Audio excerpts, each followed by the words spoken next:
Well, let me first say thank you again to Sarah Hamill and Megan Luke for organizing this great two-day conference across the country. I'm sort of waiting for people to come in here a bit.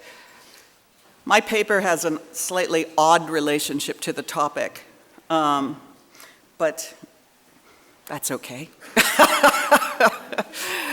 Where's Anne? There she is. I wasn't going to start without you, Anne, but now that you're here, I can move on.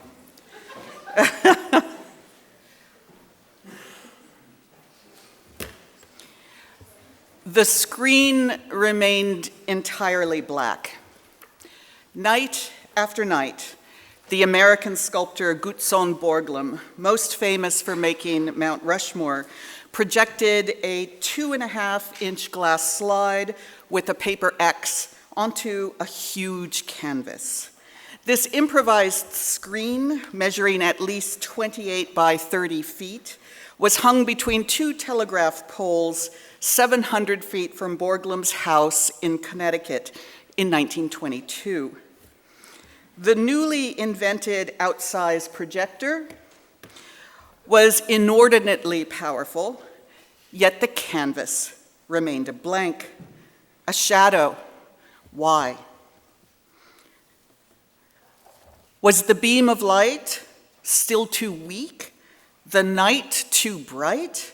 The canvas too far away? The projected image too small to be seen at a distance? Or was it too unfocused and dispersed? Like a scientist, like an engineer, the sculptor carefully isolated and tested variables. To no avail. The screen remained blank, empty, mute. In this optical nowhere, this absence of light at the interstices of material constraints, scale is elusive. In such a vacuous darkness, we are no size, and the object is immaterial, not even an image. The measurements of the slide, the screen, and its distance from the projector promised a bounded certainty that the blankness annihilated. What difference does the size of the canvas make when it remains a vacancy? Finally, one night, Borglum discovered, quote, a sharp streak of light on the screen, inexplicable because there was nothing of that sort on the slide. The appearance of a shape on the screen that did not correlate with the shape on the slide was mystifying, challenging faith in the indexicality of projection, the lockstep between cause and effect. Only up-close examination of the slide betrayed the answer. Borglum had failed to appreciate how very dramatically projection magnifies size.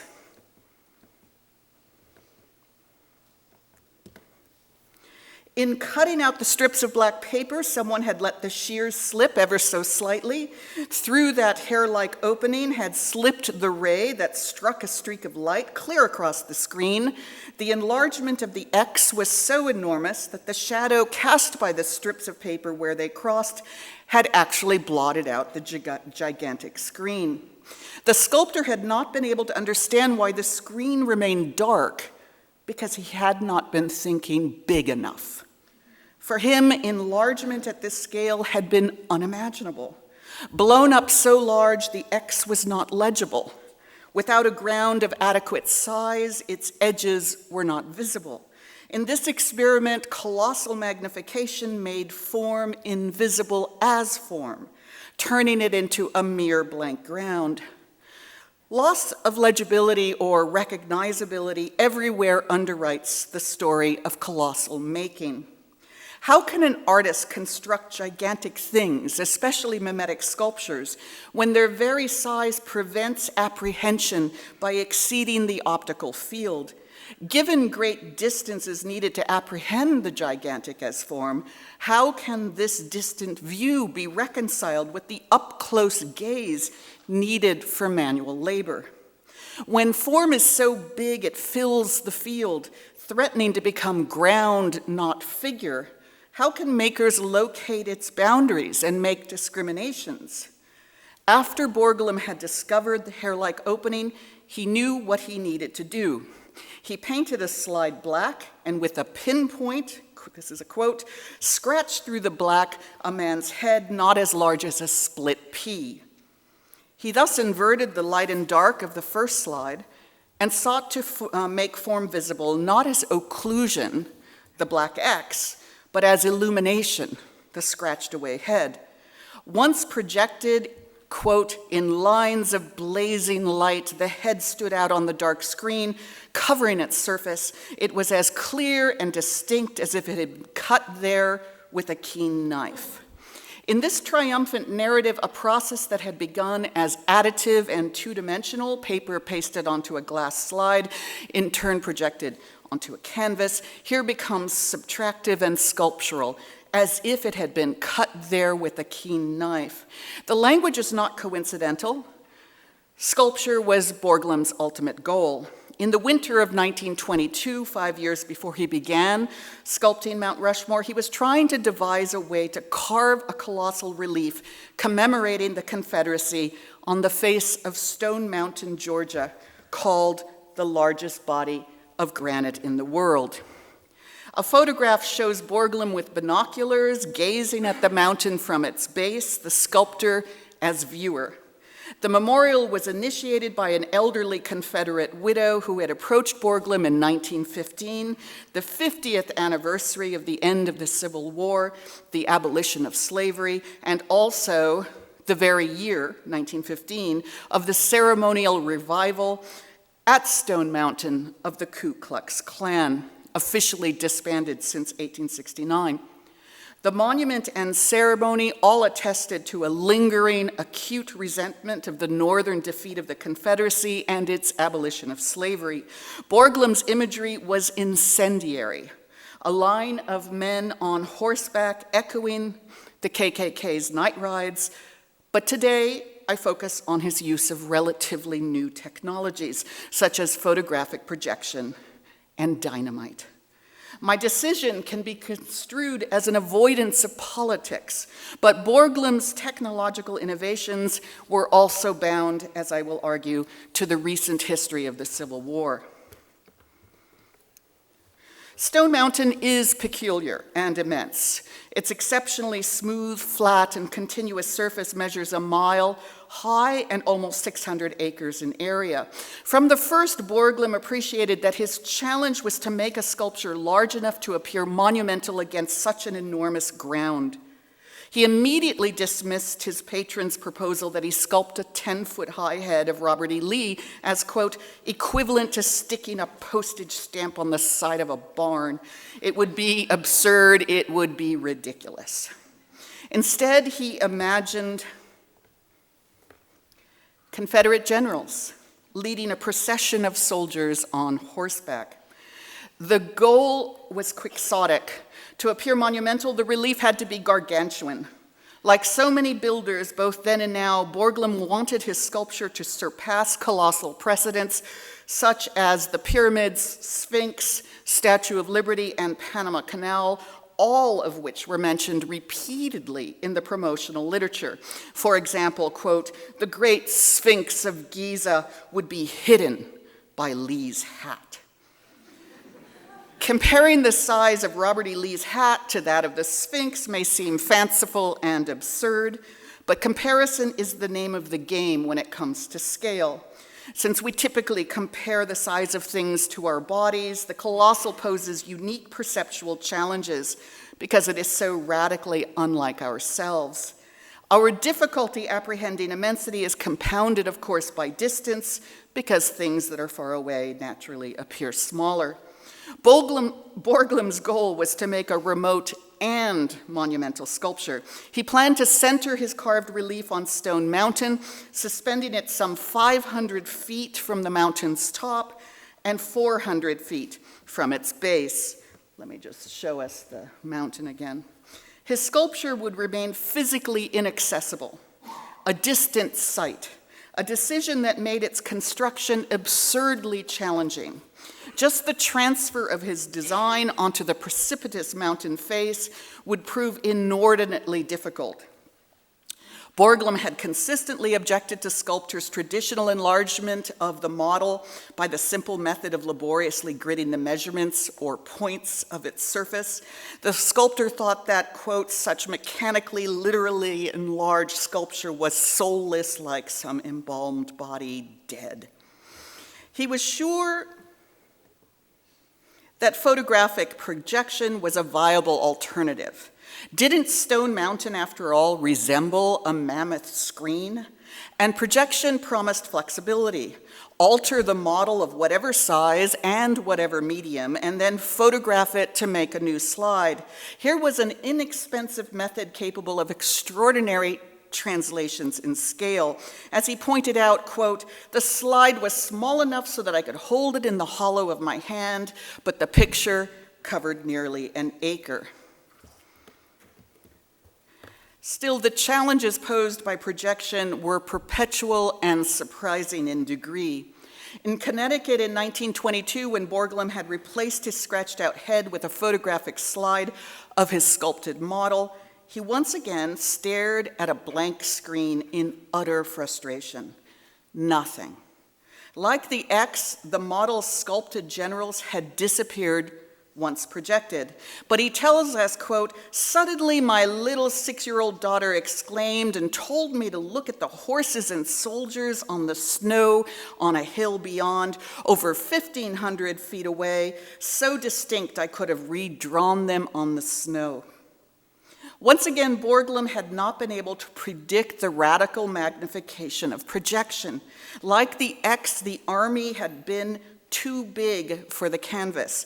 Instead, it filled the distant landscape with the disturbing hallucination that spectral southern men were riding horses at night across New England's snow-covered hills, which he called a perfect screen. Projection it would be, but not merely as light. Borglum's success had made him all the more grandiose and unrealistic. Quote, I have no fear of failure. I not only believe, but I know that if I could get a lamp strong enough, I could print pictures on the moon. Astonishingly, the sculptor really meant photographic printing and projection. In 1922, the Atlanta Journal magazine's headline read, "World's biggest photograph to be printed on the face of Stone Mountain," and quoted Borglum at length. "The way I intend to carry out my projection work at Stone Mountain is this. First, by several nights' work, I will determine the exact location for General Lee's figure. Then I will print the figure there, printed just as a photographer prints a photograph in his darkroom. I will make that spot on the mountain sensitive to light by pouring sensitizing chemicals over it. Then working at night, because the night itself will be my darkroom, I will let the rays of the lamp shine against the mountain for several hours. After that, I will pour developing fluid, then fixing fluid over that part of the mountain where the light has been shining. In this way, I will develop the picture. I will fix it on the granite, and then I will wash away the chemicals. I will treat the various figures on the memorial in this way until finally I have the biggest photograph ever made printed on the granite face." Truly astonishing. Borglum never attempted to realize this absurd fantasy of turning a mountain into a photograph. But projection remained his method at Stone Mountain and was prominently featured in the memorial's publicity. Stone Mountain, giant cameo of historic South, for example, shows a beam of light crossing the entire page. And here is a photograph, we're lucky to have it, of the projection of his model onto the mountain. Yet even at this late date, Borglum continued to misunderstand photographic projection. He still failed to anticipate its results.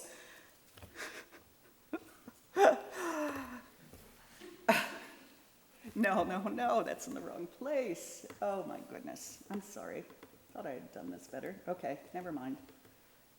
Don't read that. Here is Borglum speaking. about this projection on the mountain. I sent my foreman down over the mountain. The night was dark, slides were in perfect shape, lens and lamp all in order. My foreman was dressed in white. His mission was to descend down from the scaffold in a swing with paint and draw in over the picture on the mountainside the 20-foot head of Lee. By megaphone, I asked him where he was. He replied he did not know. I told him that he was on the nose and asked him to draw the nose. He replied he could not see the nose, only light and dark blurs. Unlike the cutout X, unlike the scratched out drawing of a head, the photographed model appeared a tonal blur of light and shadow once projected and magnified. Up close form disappeared, without edges or contour lines, without anchoring details. The worker, suspended 400 feet off the ground in the dark of night, could not recognize a nose larger than himself. Borglum finally realized that a photograph is no more than, quote, a variegated assemblage of shading, and that, quote, any photograph seen too near or in part is meaningless. Certainly, the foreman's failure to recognize the referent in a photographic detail when seen too closely contributed to his disorientation, but far more decisive was the fact that photography is a tonal medium, capturing only light and shade and not the outlines of things, and thus a medium incapable of offering a decisive template for carving, despite the pretense of late 19th century photosculpture. For good reason, Borglum returned to drawing, inscribing outlines. Yet the lines painted on the mountain were barely visible, as can be seen in photographs like this one of the celebratory unveiling of Robert E. Lee's sadly postage stamp size head. And I don't know, does this have a highlighter on it? His head is behind a drape, okay? And it's going to be unveiled. And I want you to look at this drawing that people risked their lives to project onto the mountain. How crude, spindly, and childlike are these contour drawings, and how utterly uninformative for sculptors of stone. Add to this the extreme distortion of the projected image. As Borglum lamented, and now we go back to where, from the lamp house all seemed as it should be. On flat rock, everything was changed. The bottom of the picture seemed fairly accurate, but 200 feet higher, Lee's head and his body began to lengthen. I was stumped. I applied to the cameraman again for advice. Again, I met with shrugs. Although Borglum's photographers proved unhelpful, movie projectionists had just begun to tackle precisely this problem by inventing a curved screen to compensate for the distortion created by the different distances traversed by projected rays of light. At Stone Mountain, Borglum had to contend with an even greater distortion because its surface, while relatively flat and smooth, was convex. The mountain bulges. He published illustrations showing the acute angle of projection to a site 400 feet below, further, of course, distorting his design. In his article, Engineering Problems to be Met in Mountain Sculpture, Borglum expressed his exasperation. I feel like all of this was made up for me, like it was a present after colossal. I mean, it's Americans in the early 20th century are truly beyond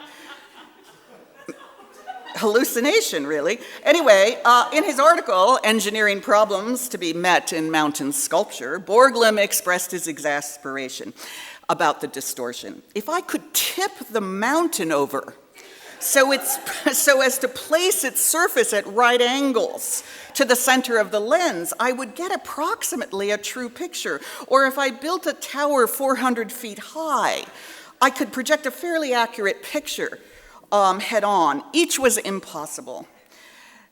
Note that Borglum here is still thinking in the colossal dimensions of material things. The mountain, the 400-foot-high tower. But he quickly shifted to models, remembering that miniatures can be manipulated photographically. Borglum's step-by-step experimentation, so fully laid out in his article on engineering, attests to a perseverance and ingenuity worthy of an engineer. In the process, he voyaged from actual colossal size, so difficult to manage, to the slippery, liberatory rabbit hole of representation, the land of scale or ratios. We witness his shifts from what we might call materiality, the physicality and dimensions of colossal things, mountain and tower, to the physical manipulation of small substitutes, including photographs. He tried to reverse the distortion, first by photographing a tilted, sculpted model, only to realize that he had not designed his shallow relief to be seen from its side. Then by tilting the camera itself so as to take photographs of the clay model at an angle from above, and finally by photographing a tilted photograph of the model. Ultimately, he recognized an even simpler manipulation. Rather than rephotographing the photograph, why not put, quote, the slide holder on hinges and tip the slide? I did this, and this became our working method. If the need to transfer his design onto the inaccessible rock face had paradoxically led Borglum away from the mountain and into the studio where he experimented with photographic projection, the actual carving of the sculpture necessarily forced him back outside. There he was forced to think like engineers, confronting the obdurate nature of matter outside the studio, attempting to minimize the time and labor required to manipulate mass at the scale of landscape. Borglum admitted that he had begun Stone Mountain thinking in terms of studio, quote, handwork, measured and judged at arm's length.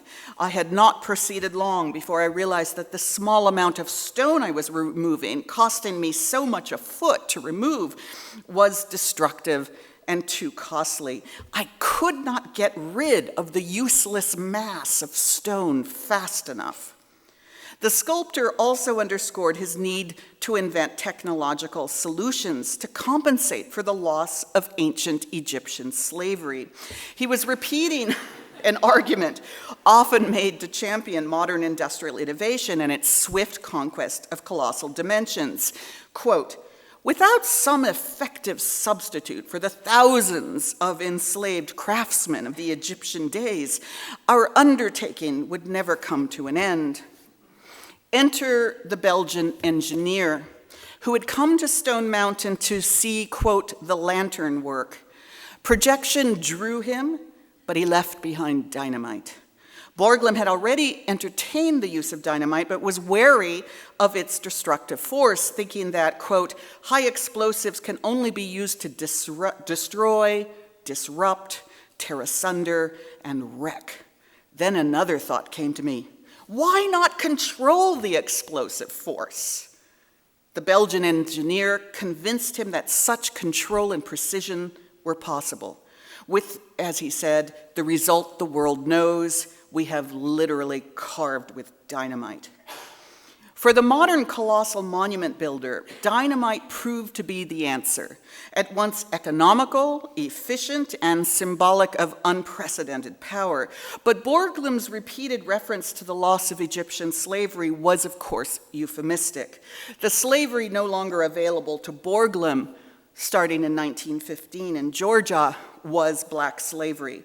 If ancient Egyptian monuments provided a comparative measure for modern colossi, vivifying their immensity, ancient Egyptian slavery served as a way for Americans to speak about the loss of slavery after the Civil War.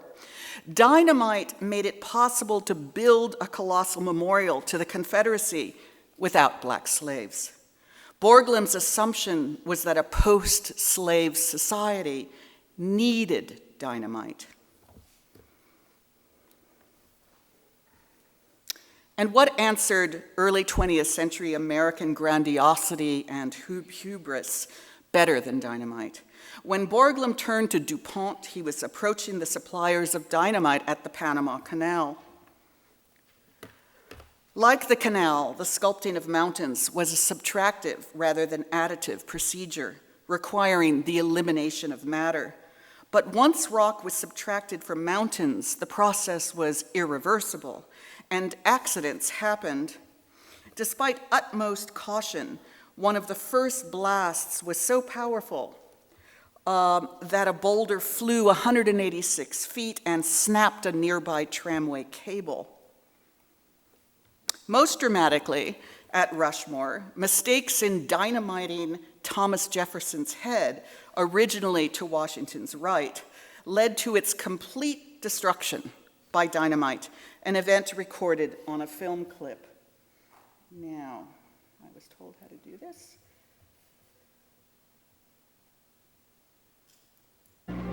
Jefferson was first located on the right of Washington, put a flaw in the stone, made it necessary to blast away That's the blocked out Jefferson. face, and begin again on the opposite side of the Washington face.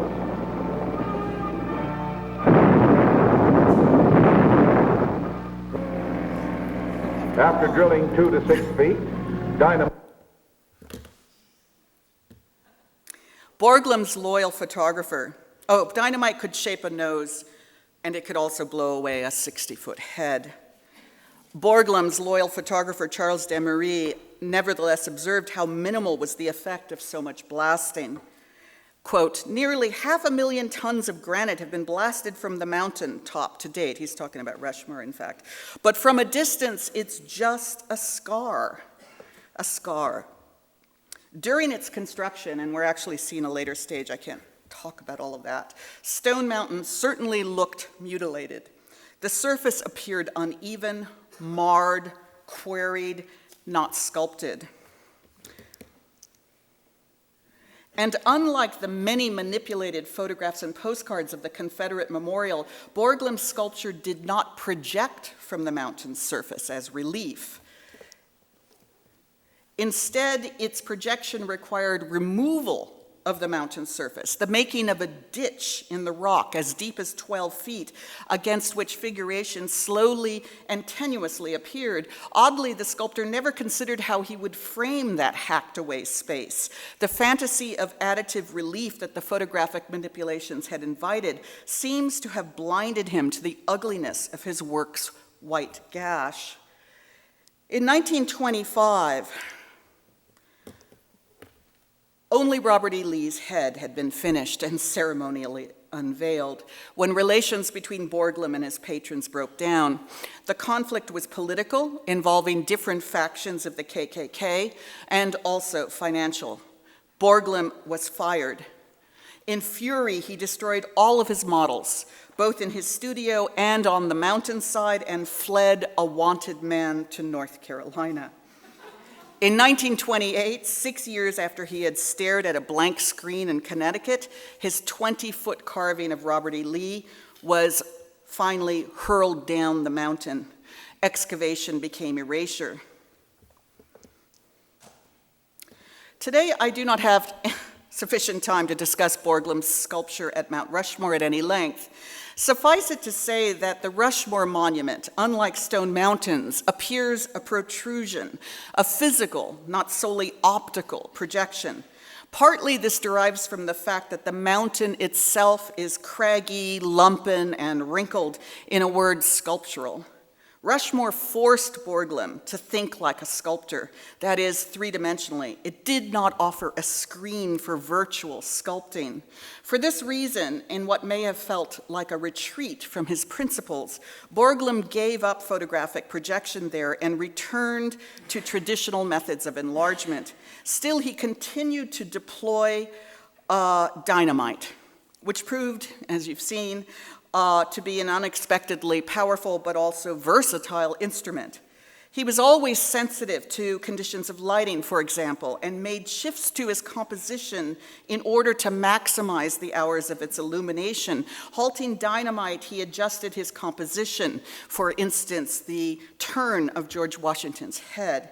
He was still conceiving of stone sculpture in terms of illumination, as a sight apprehended from afar. At Rushmore and Stone Mountain, Borglum's working process was marked by the tension between optical and haptic models of sculpture, sculpture seen from a distance, and sculpture made up close. Men strapped themselves into swings, clung onto cables, and marched up and down cliff faces. They were physically intimate with the hardness and density and heaviness of rock, the frightening force of gravity. But the final audience of these remote monuments was never intended to experience such bodily contact. Unlike viewers of most sculptures, visitors did not apprehend Borglum's colossi by walking around them. They did not compare the size of their own bodies to his gargantuan heads. Instead, visitors saw and continue to see his hovering colossal sculpture as an image, a fact thematized by Lee Friedlander in his 1969 photograph of Mount Rushmore twice removed, a distant sight seen only as a reflection on the glass of the visiting center. Borglum's conception of colossal sculpture as optical made the carved mass of stone, the hours of labor, the shattering force of dynamite blasts all but disappear. And disappearance also characterized the sculpture's creation. The physical task of carving a mountain was a negative process, as I have underscored. It entailed removal, not amassing. And when dynamite's explosive force subtracted rock to leave figuration in its place, white clouds of exploded stone temporarily obscured sculpture's form, stone's mass, creating yet another optical screen. At that moment of detonation, the workers watched the explosion from afar to see stone turned into airborne dust. And at Stone Mountain especially, dynamite veiled the history of Southern slavery in a white cloud. Here, what was called magic powder replaced black slaves, making dark granite disappear in order to create the illusion of a white confederacy. Borglum chose to pair his article on engineering problems with an essay called "What is Beauty in Sculpture?", where he lingered not on material form or ideal shape, but on the role of light. To define beauty in sculpture, Borglum proposed a thought experiment that betrays a fascination not only with illumination, but with the black box that is photography's site of origin, whether camera or projector. Let us imagine a square space, utterly devoid of light, therefore devoid of color or visible form. It is as a blind, clouded night. Let us imagine then that suddenly a beam of light is freed from somewhere above. In the center of this dark space, light reveals a round, soft, blurred spot of gold. Suddenly, you recognize it's the head of a child. And with this recognition, all that's latent in human relations responds. The sculptor most famous for his colossal stone heads, here in an essay on beauty in sculpture, imagines a head as an unanchored, immaterial apparition. A photograph of Borglum's photographer, Charles Demery, shows him smiling, perched high against the rock face of Mount Rushmore, holding just such a box, his camera. How fascinating is this photograph of the image-making man propped against a rock surface so immense that figurative carving remains illegible and invisible, possibly sequestered as image within the darkness of the camera's interior. Demery's box holds the elusive promise of photography, its capacity to turn the stone colossus so unintelligible up close into a remote and apprehensible sight. But while Demery's box may transform carved colossi into image, it here withholds Borglum's sculpture inside its lightless void. Both Stone Mountain, and I'm closing with this, and Mount Rushmore have had Afterlives as projection. Today, laser shows called Mountain Vision return Stone Mountain to the status of a screen.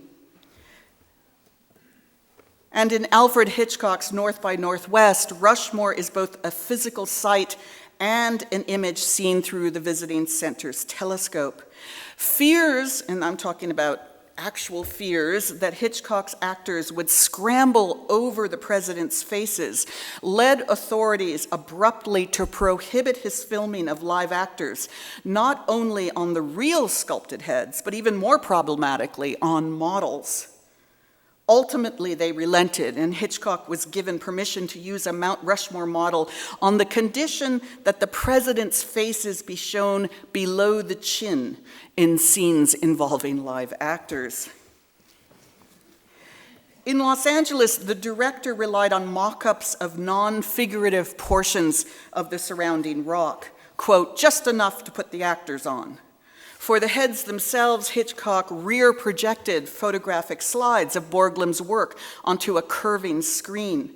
The authorities' stipulation that actors could not be shown on the president's faces suggests how transgressive physical contact with the sculpted heads was felt to be. Rushmore was intended to function as an image. Respect was contingent on an absence of touch. Even in Hollywood, Hitchcock's actors did not touch the carved faces themselves. Instead, they held on to quickly fabricated substitutes for their rock surrounds. The heads themselves remained unattainable, immaterial projections. But the frisson of the close-ups of Cary Grant and Eva Marie Saint clinging to precipitous rock face partly derives, I believe, from the fact that their bodies come close to, even hang from, a sculpture whose remoteness is sacrosanct and whose materiality is dematerialized as an optical screen. Thank you.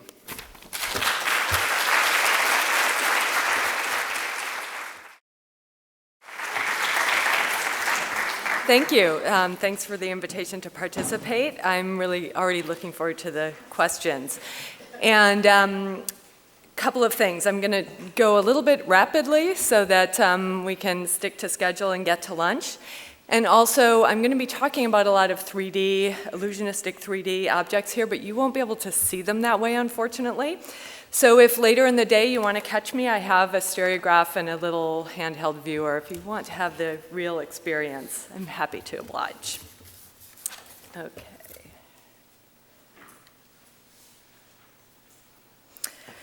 The word stereoscope derives from Greek roots for solid and sight.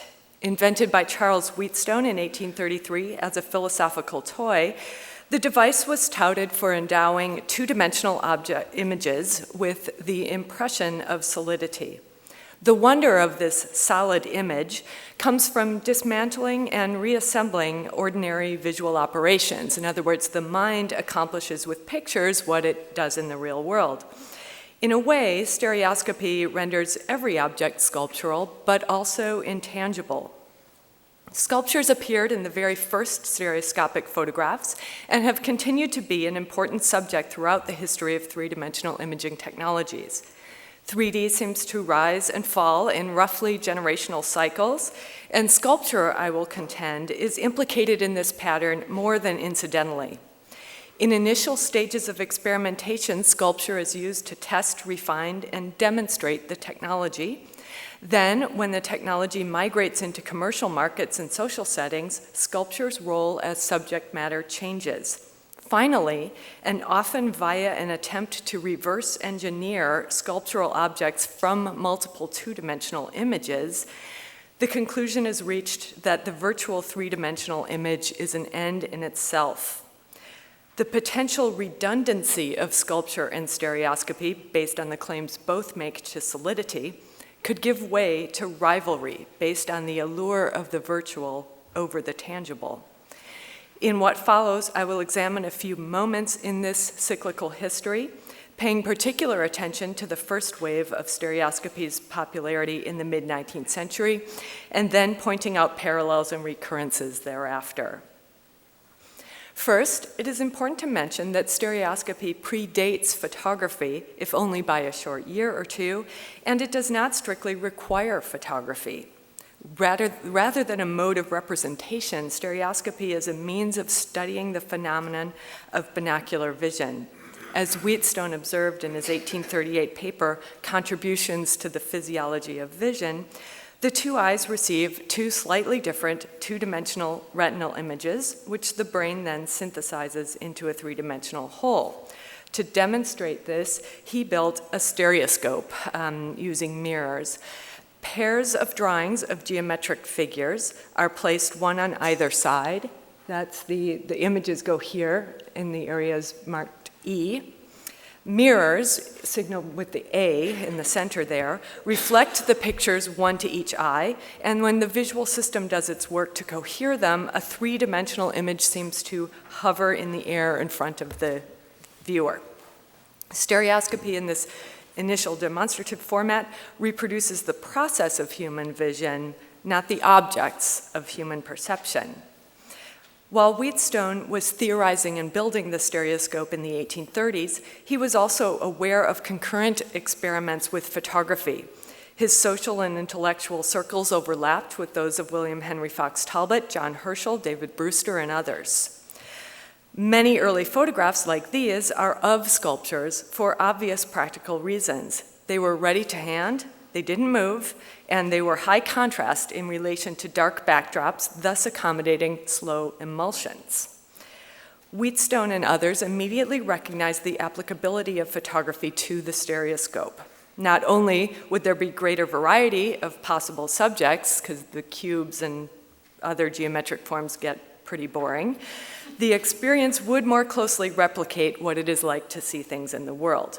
Wheatstone first worked with Talbot and Talbot's assistant Henry Collin in 1841 to make calotype pairs, some of which survive in the King's College archives. And as noted in the caption, this is one of two pairs made, and busts and sculptures are those subjects. This one obviously depicts the Greek slave, actually a copy of the Greek slave. I've dated it based on the availability of copies in the UK. As opposed to the geometric figures published with Wheatstone's article, which you saw in the prior slide, photographs provide a range of depth cues, including shadows, the expectation that sculptures are in the round, and resemblance to traditional graphic means of representing sculpture, prints and drawings, etc. Often, there are no scale clues, but we know these tended to be small objects. Reduced versions of famous statues were commonplace decorative objects in Victorian homes. You can see Talbot's small copy of Canova's Three Graces in this photograph of the Reading printing establishment.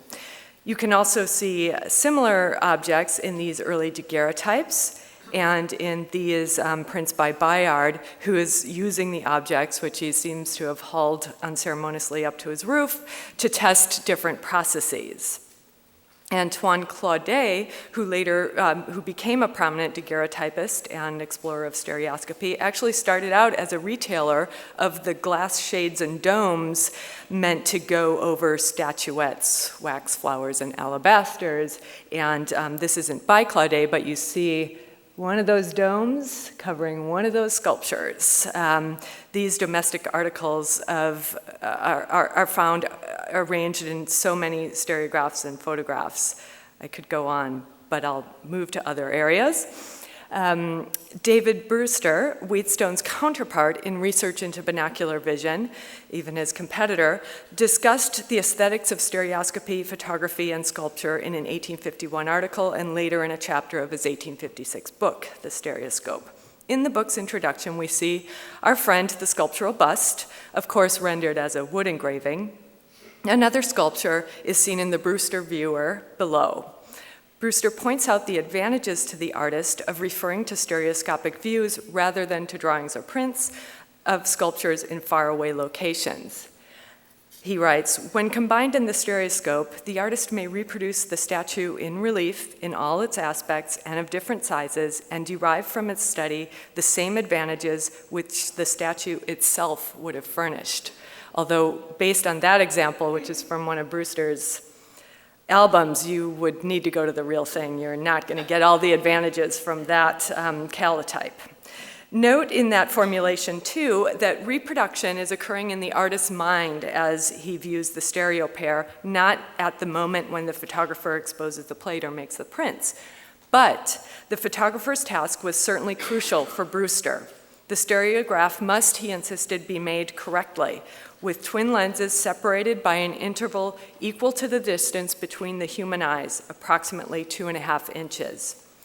Thus, it was in relation to sculpture that stereoscopy's central and still ongoing debate about interocular or interaxial distance was first conducted. All the early commentators agreed that small sculptures like busts and reproductions produced the most volumetric or rounded effect in the stereoscope because they could be seen and photographed from close to. The eyes are, in Brewster's words, seeing well around the object. And the camera lenses are angled inward, so you can see the angle there.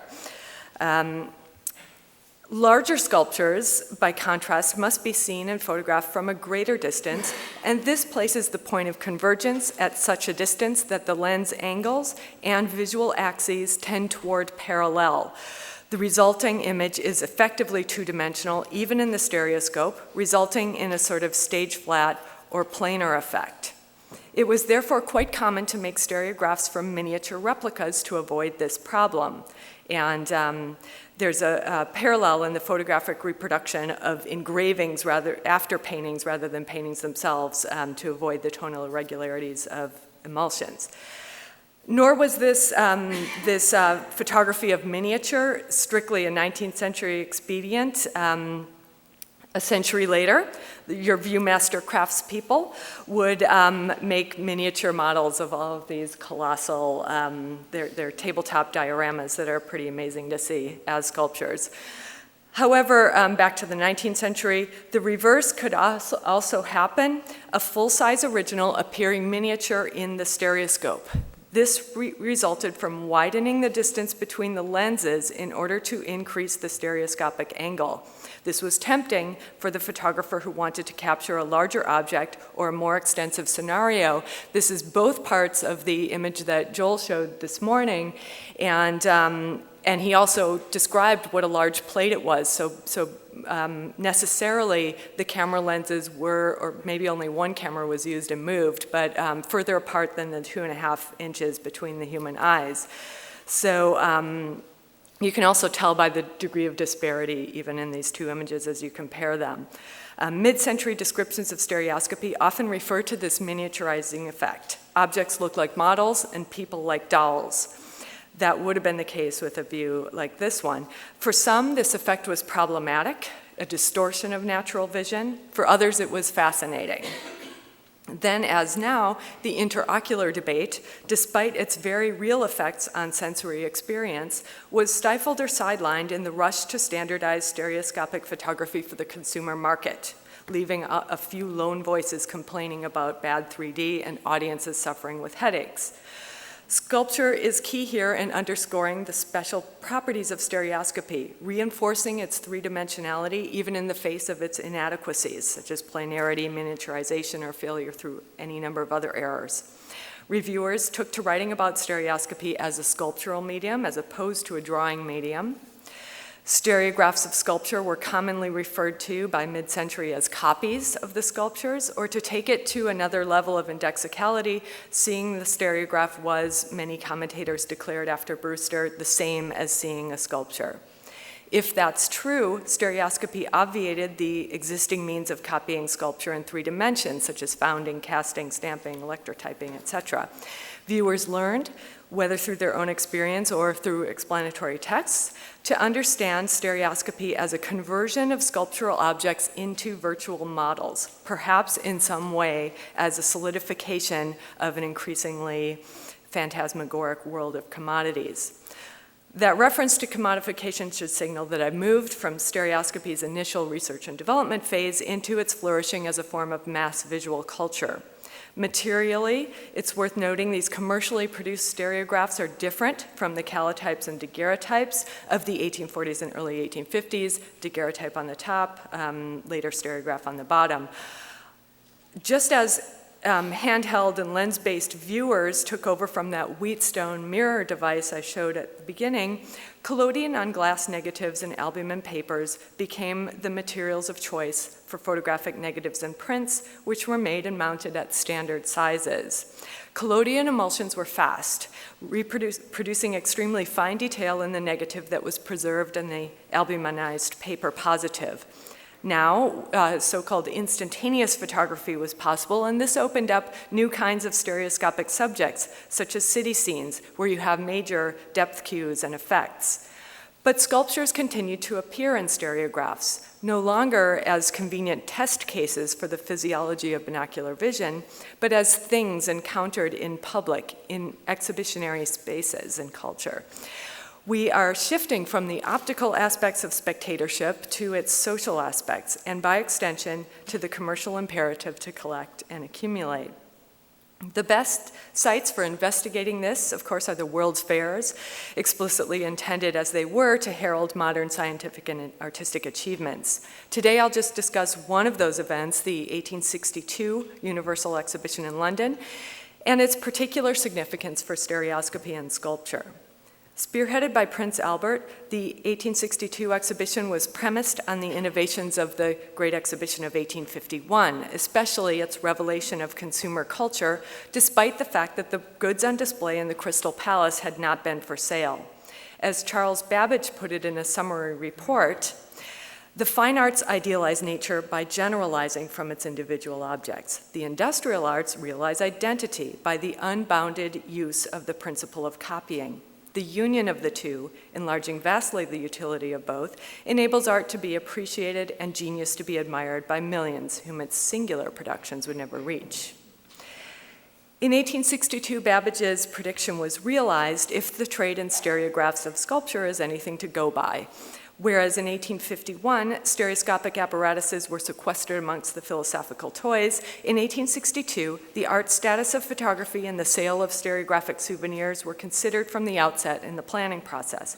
Controversially, at least in the photo press, the London Stereoscopic Company won the exclusive contract for photography of the building and the goods therein. The LSC's investment paid off quickly, as 300,000 views were reportedly sold in 6 months.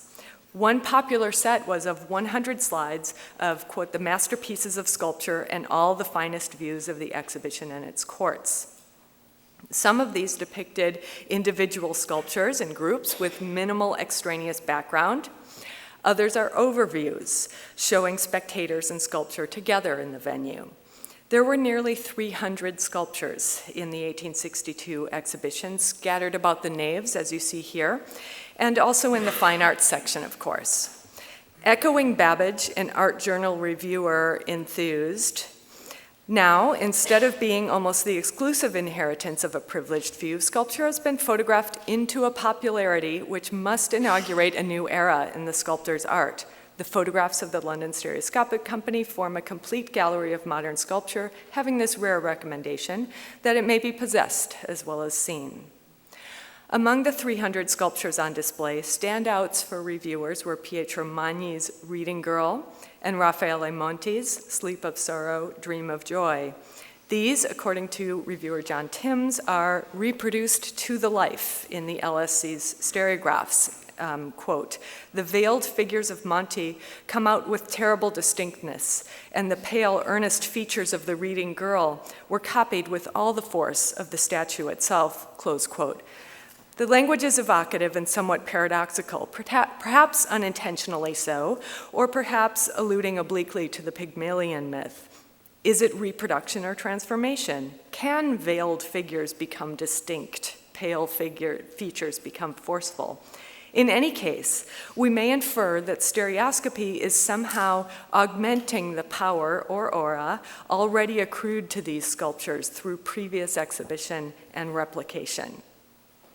That power might have resided in the particular viewing experience afforded by the stereoscope, private and intimate, much different from being in the exhibition itself.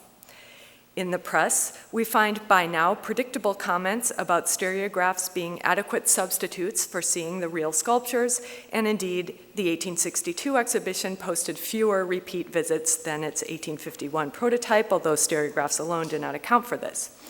Equipped with a prepackaged set or assembling individual cards, a viewer could reenact a stroll through the exhibition or get absorbed in one image, or even see a sculpture from multiple viewpoints.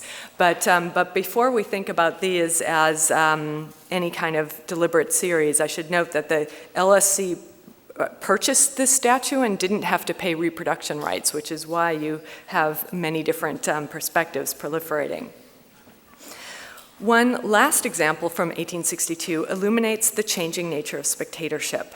Among the many, many classicizing female nudes in the exhibition, John Gibson's reprise of his own Venus Verticordia, these are modern photos obviously, caused considerable controversy by entering into the then current aesthetic / archaeological debate about polychromy, its classical authenticity versus its modern vulgarity.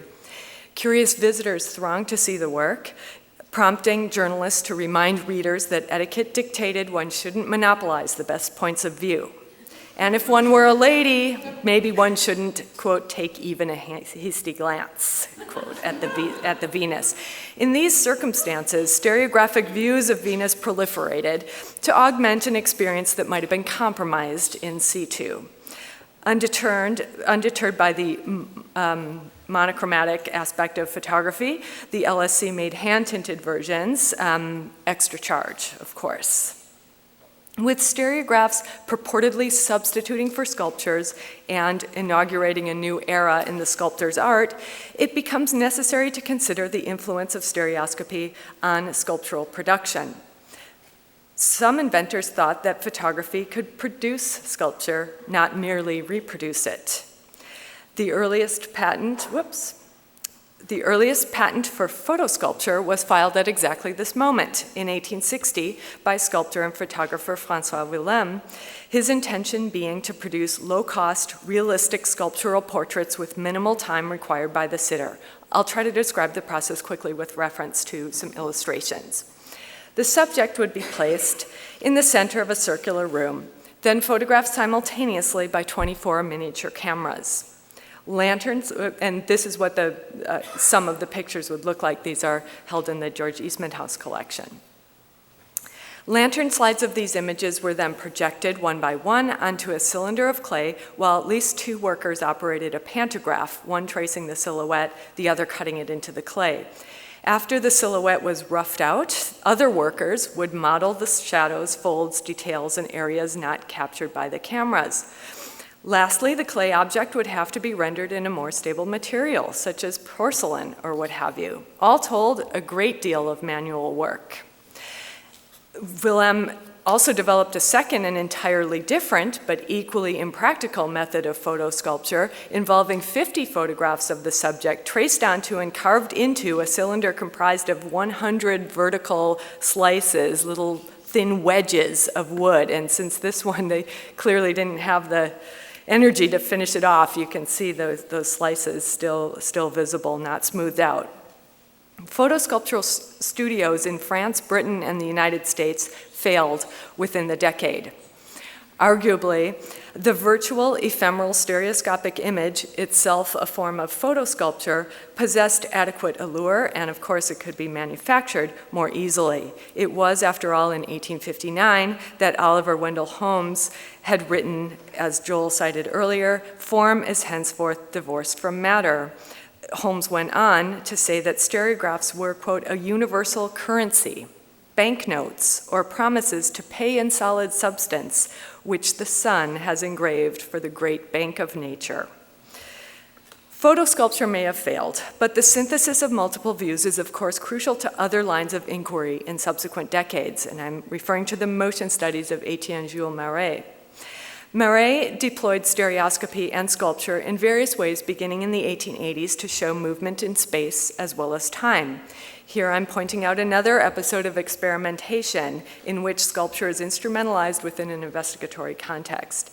To make this seemingly abstract stereograph in 1885, Marais taped an illuminated disc to a man's suit at the sacrum as the man walked or slowly jogged away from the camera. When you view this in a stereoscope, the undulating line recedes into the background very beautifully. Marais made wire models based on these stereographs. They've been lost, but Laurent Manoni provided me an image of the reconstruction that they made for an exhibition a few years ago at the Cinémathèque Française. In another different example, I'll just quickly show, of Marais engaging with sculpture and stereoscopy, he had figures of birds modeled after sets of photographs for use in three-dimensional zoetrope. Turning next to the early cinema of attractions, to use Tom Gunning's phrase, we make another transition from an experimental context to one of public display and consumption. In cinema, as in photography, 3D illusionism was a goal from the first, pursued as tenaciously as color, and achieved sooner.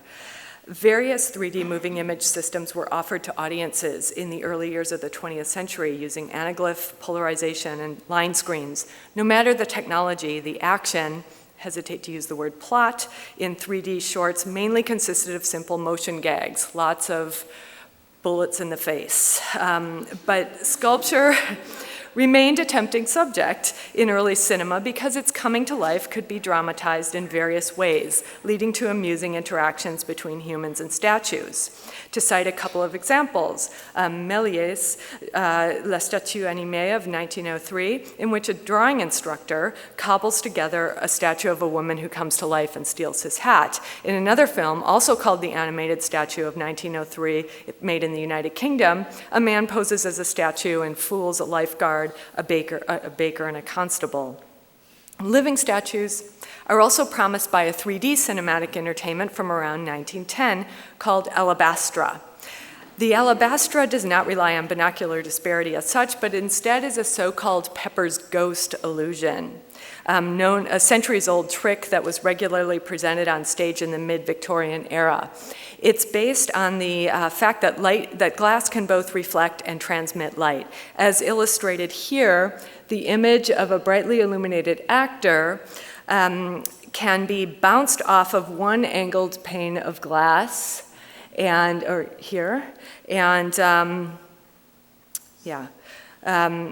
bounced off of one angled pane of glass onto another parallel pane.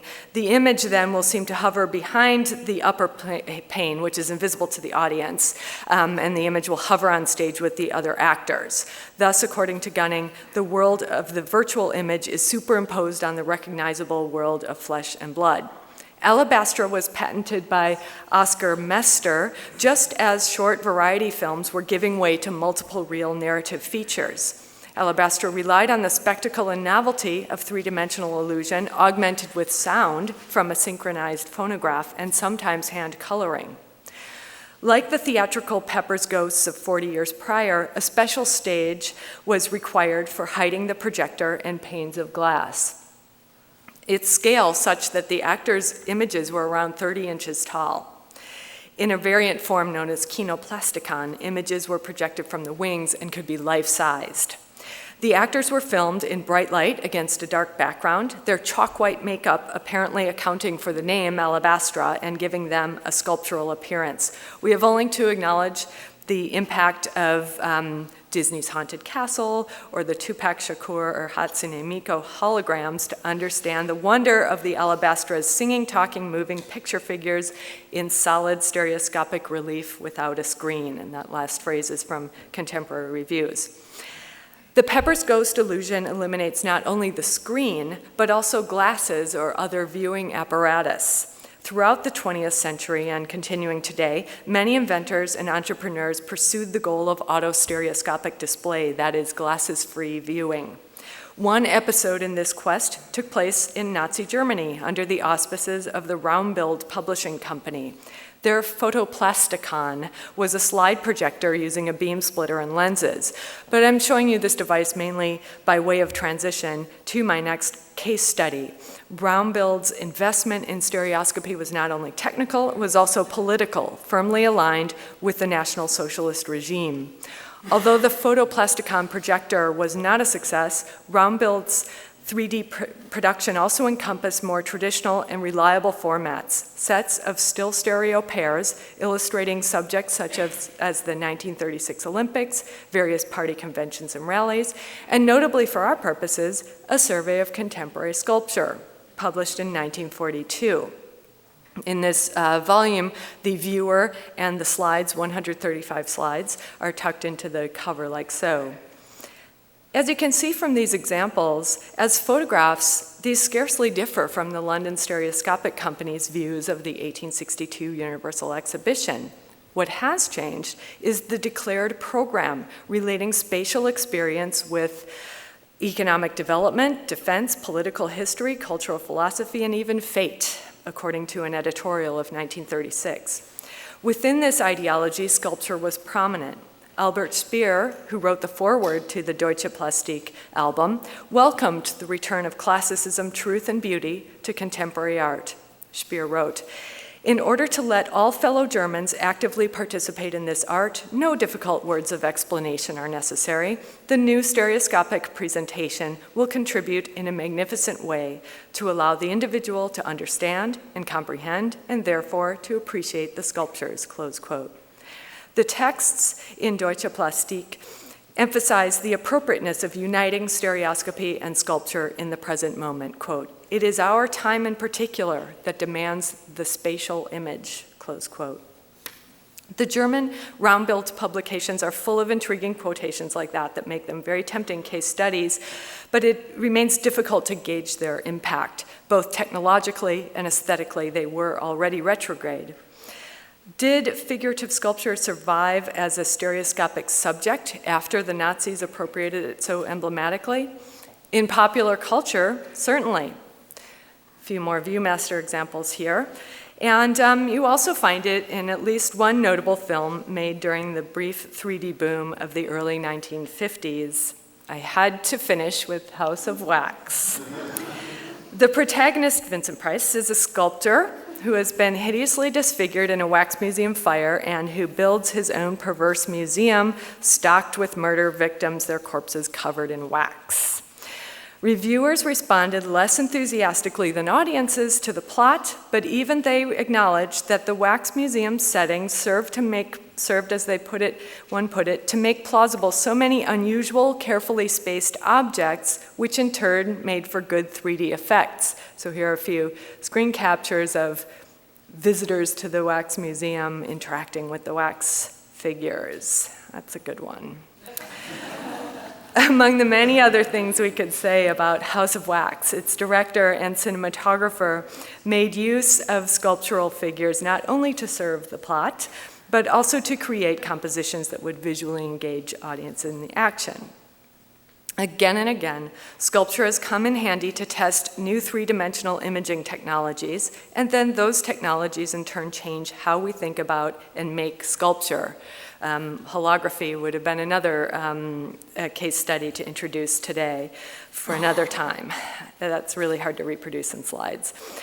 First inspiring wonder by reproducing sculpture in all of its solidity, stereoscopy then threatens to render the sculptural source obsolete. The future worlds of science fiction rarely contain statues, except, of course, as ruined idols of prior civilizations, but they often feature 3D projections, holograms, or other ephemeral media. Now, 150 years after Willem's failed photo sculpture, we do have technology that compiles crowdsourced photographs and generates 3D printed facsimiles from them, reconstructing potentially monuments lost to war or natural disaster. We also have, in the form of the Oculus Rift, yet another iteration of 3D that claims to trigger the visual system in such a way that we accept the solidity of the virtual image, even its superiority. In the words of one Rift user, instead of suspending your disbelief, you actually have to remind yourself not to believe, close quote. So far, the Oculus Rift content that I've seen doesn't feature sculpture as such, though I've looked, not as a motif. But arguably, data modeling is simply a matter of sculpting.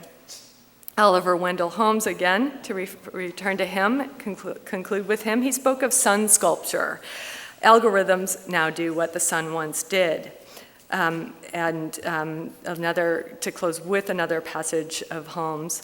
In fact, matter as a visible object is of no great use to us anymore, except as the mold on which the form is shaped. Give us a few negatives of a thing worth seeing, taken from different points of view, and that is all we want of it. Pull it down or burn it up, if you please. Thank you.